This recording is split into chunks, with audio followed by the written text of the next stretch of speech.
Sabi niya, doon nga siya magpamasad sa ganun. Sigurado, tanggal yan. Yung sakit-sakit na ganyan.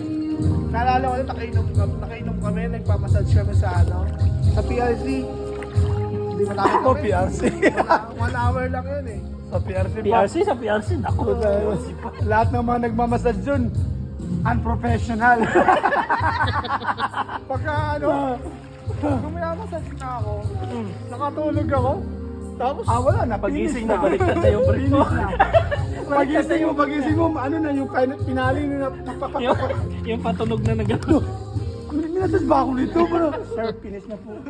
Sabi na, hindi ka nagbitingin ng oras. Wala kang magawa. Uwi ka na. Parang hindi ka na massage. Na-scam ka. ginising ako ng mga Ginising siya. trabaho eh. Yung orasan doon, alas 9 na. Pero paglabas niya, pagtingin niya sa sarili niya, oras alas 8 pa. 7:45 siya pumasok. Alas 8. Humilik lang yung account si Alfie. Finish na. 15 minutes na. Tapos orasan Kaya pa pala niya yun na gumagaling yung ano. Ginising ako eh. Sir, tapos na po. Sabi ko, lakas mo humili ka. Sabi ko, mga kasama ko nun eh. Kasi tatlo kami nagpamassage nun. Eh, sakto lasing. Tapos nagpapakulas. Sige, mamassage tayo.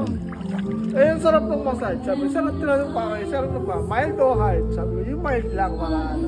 Lalaki yung maso mo? Oo. Ay, buta. Lalaki pa yun.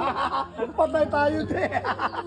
Magkakailang pagkano eh. Patay na, never pa ako nagkaroon ng lalaking masahista. Parang, hindi ko kaya, sir.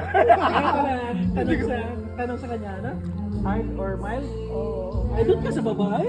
Ako, babae pinipili ko eh. Ang tanong sa akin, sir, soft po ba, sir? Moderate.